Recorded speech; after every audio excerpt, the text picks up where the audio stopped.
ನಮಸ್ಕಾರ, ನಮ್ಮ ಚಾನಲ್ಗೆ ಸ್ವಾಗತ. ನಾನು ಇವತ್ತು ಕ್ಯಾಪ್ಸಿಕಮ್ ಪಲ್ಯ ಮಾಡ್ತಾಯಿದ್ದೀನಿ. ಕ್ಯಾಪ್ಸಿಕಮ್ ಎಲ್ಲ ತೊಳೆದು ಒಳಗಡೆ ಬೀಜ ಎಲ್ಲ ತೆಗೆದು ಈ ಥರ ಸಣ್ಣ ಸಣ್ಣದಾಗಿ ಕಟ್ ಮಾಡ್ಕೊಂಡಿದ್ದೀನಿ. ಈ ಸ್ಟವ್ ಹಚ್ಕೊಂಡಿದ್ದೀನಿ. ಇದನ್ನು ಚೆನ್ನಾಗಿ ಫ್ರೈ ಮಾಡ್ಕೊಳ್ಳೋಣ. ಫಸ್ಟ್ ಡ್ರೈ ಫ್ರೈ ಮಾಡ್ಕೊಂಡು ಆಮೇಲೆ ನೀರಿನ ಅಂಶ ಎಲ್ಲ ಹೋದ್ಮೇಲೆ ಎಣ್ಣೆ ಹಾಕೋಣ. ನೋಡಿ, ಇವಾಗ ಎಲ್ಲ ಡ್ರೈ ಫ್ರೈ ಮಾಡ್ಕೊಂಡಿದ್ದೀನಿ. ಇದಕ್ಕೆ ಎಣ್ಣೆ ಹಾಕೋತಾ ಇದ್ದೀನಿ.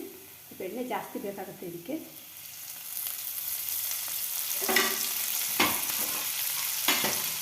ಇವಾಗ ಸಣ್ಣ ಉರಿಸ್ಕೊಂಡು ಚೆನ್ನಾಗಿ ಸಿಡಿಯುತ್ತೆ. ಸ್ವಲ್ಪ ನೀರಿನ ಅಂಶ ಉದಿರುತ್ತೆ. ಇದು ಕ್ಯಾಪ್ಸಿಕಮ್ ಫ್ರೆಶ್ ಇದ್ದಾಗ ಮಾಡಿದ್ರೆ ಅಷ್ಟು ಟೇಸ್ಟ್ ಆಗೋದಿಲ್ಲ, ಯಾಕಂದರೆ ನೀರಿನ ಅಂಶ ಜಾಸ್ತಿ ಇರುತ್ತೆ. ಒಂದು 4-5 ದಿವಸ ಆದ್ಮೇಲೆ ಮಾಡಿದ್ರೆ ಸ್ವಲ್ಪ ನೀರಿನ ಅಂಶ ಕಡಿಮೆ ಆಗಿ ಸ್ವಲ್ಪ ಡ್ರೈ ಆಗಿರುತ್ತಲ್ಲ, ಅವಾಗ ತುಂಬ ಟೇಸ್ಟಿ ಆಗುತ್ತೆ ಈ ಪಲ್ಯ. ಆ ಥರ ಮಾಡ್ಕೊಳ್ಳೋದು ಒಳ್ಳೆಯದು. ನೋಡಿ, ಈ ಥರ ಸ್ವಲ್ಪ ಬಿಟ್ಟು ಫ್ರೈ ಮಾಡ್ಕೊಂಡ್ಬಿಡ್ಬೇಕು, ಅಂದ್ರೆ ಚೆನ್ನಾಗಿರುತ್ತೆ. ನೋಡಿ, ಇದೆಲ್ಲ ಚೆನ್ನಾಗಿ ಫ್ರೈ ಆಗಿದೆ. ಇವಾಗ ಇದಕ್ಕೆ ಈರುಳ್ಳಿ ಹಾಕೋಣ.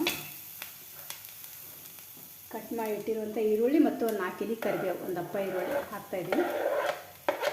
ಫ್ರೈ ಮಾಡ್ಕೋಣ. ಒಗ್ಗರಣೆ ಹಾಕೋದೇನು ಬೇಕಾಗಿಲ್ಲ. ಇದಕ್ಕೆ ಇಷ್ಟೇ ಮಿಕ್ಸ್ ಮಾಡ್ಕೊಂಡೋದು. ಅದಕ್ಕಷ್ಟು ಉಪ್ಪು ಹಾಕೋತಾ ಇದ್ದೀನಿ. ಎಷ್ಟು ಕ್ಯಾಪ್ಸಿಕಮ್, ನಾವು 3 ಕ್ಯಾಪ್ಸಿಕಮ್ ತೊಗೊಂಡಿದ್ದೆ. ಎಷ್ಟು ತೊಗೊಂಡಿರ್ತಾರೆ, ಏನು ಸೈಜ್ ತೊಗೊಂಡಿರ್ತಾರೆ ನೋಡ್ಕೊಂಡು ಹಾಕ್ಕೊಳ್ಳಿ ಉಪ್ಪು ಖಾರ ಎಲ್ಲ. ಈಗ ಅದಕ್ಕೆ ಬೇಕಾದಷ್ಟು ಖಾರದ ಪುಡಿ ಹಾಕ್ತಾಯಿದ್ದೀನಿ. ಒಂದು ಚಿಟಿಕೆ ಅರಿಶಿನ. ಚೆನ್ನಾಗಿ ಫ್ರೈ ಮಾಡ್ಕೊಂಡಿದ್ದೀನಿ. ಸಣ್ಣ ಉರಿ ಇಟ್ಕೋಬೇಕಿಲ್ಲ, ಅಂದರೆ ಇದು ಡ್ರೈ ಫ್ರೈ ಮಾಡ್ತಾ ಇರೋದ್ರಿಂದ ಖಾರದಿಂದ ಘಾಟ್ ಬಂದುಬಿಟ್ಟು ಬಂದುಬಿಡುತ್ತೆ. ಸ್ವಲ್ಪ ನೀರು ಹಾಕೋತಾ ಇದ್ದೀನಿ.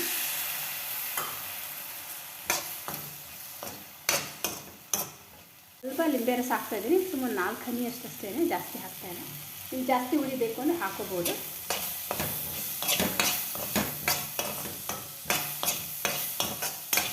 ಸ್ವಲ್ಪ ನೀರು ಹಾಕೋಣ. ನೀವು ಜಾಸ್ತಿ ರಸ ಬೇಕು ಅಂದರೆ ನೀರು ಜಾಸ್ತಿ ಹಾಕೋಬೋದು, ಬಟ್ ಅಷ್ಟು ಟೇಸ್ಟ್ ಬರೋಲ್ಲ. ಅದು ನೀರು ಜಾಸ್ತಿ ಹಾಕಿದ್ರೆ ಟೇಸ್ಟ್ ಕಡಿಮೆ ಆಗುತ್ತೆ. ಇದರಲ್ಲೇ ಇದು ಕ್ಯಾಪ್ಸಿಕಮ್ ಇಷ್ಟೇ ನೀರಿನಲ್ಲಿ ಬೇಯಬೇಕು. ಇದಕ್ಕೆ ಮುಚ್ಚಿ ಒಂದು 10 ನಿಮಿಷ ಸಣ್ಣ ಉರಿಯಲ್ಲಿ ಬೇಯಿಸ್ಕೊಂಬಿಡೋಣ, ಮೆತ್ತಗಾಗೋದು.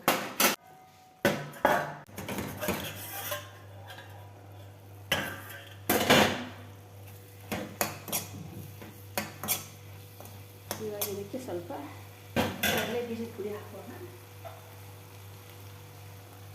ಇದು ಕಡಲೆ ಬೀಜದ ಪುಡಿ ಹುರಿದು ಸಿಪ್ಪೆ ತೆಗೆದು ಮಿಕ್ಸಿಗೆ ಹಾಕಿ ಇಟ್ಕೊಂಡಿರುವಂಥ, ಸ್ವಲ್ಪ ತರಿತರಿಯಾಗಿ ಮಿಕ್ಸಿಗೆ ಹಾಕಿ ಇಟ್ಕೊಂಡಿರ್ತೀನಿ.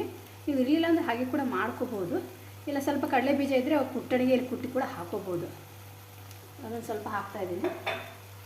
ಇಲ್ಲ ಬಿಳಿ ಎಳ್ಳಿದ್ರೆ ಅದನ್ನು ಕೂಡ ಒಬ್ಬರು ಬಿಳಿ ಎಳ್ಳು ಕೂಡ ಹಾಕ್ತಾರೆ, ಅದನ್ನು ಕೂಡ ಹಾಕೋಬೋದು. ಹುರಿದ್ಬಿಟ್ಟು ಕುಟ್ಟಿಬಿಟ್ಟು ಹಾಕೋಬೋದು ಕುಟ್ಟಣಿಗೆನಲ್ಲಿ.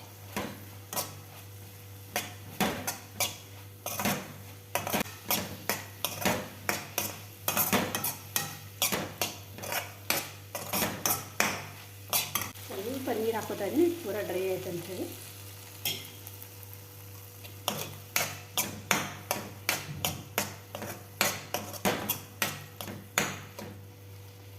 ಈ ಪಲ್ಯ ಆಗಿದೆ. ಇವಾಗ ಕ್ಯಾಪ್ಸಿಕಮ್ ಪಲ್ಯ ಇಷ್ಟ ಆದರೆ ದಯವಿಟ್ಟು ಸಬ್ಸ್ಕ್ರೈಬ್ ಮಾಡ್ಕೊಳ್ಳೋದನ್ನು ಮಾತ್ರ ಮರಿಬೇಡಿ. ಲೈಕ್ ಮಾಡಿ, ಶೇರ್ ಮಾಡಿ, ಸಪೋರ್ಟ್ ಮಾಡಿ. ನಮಸ್ಕಾರ.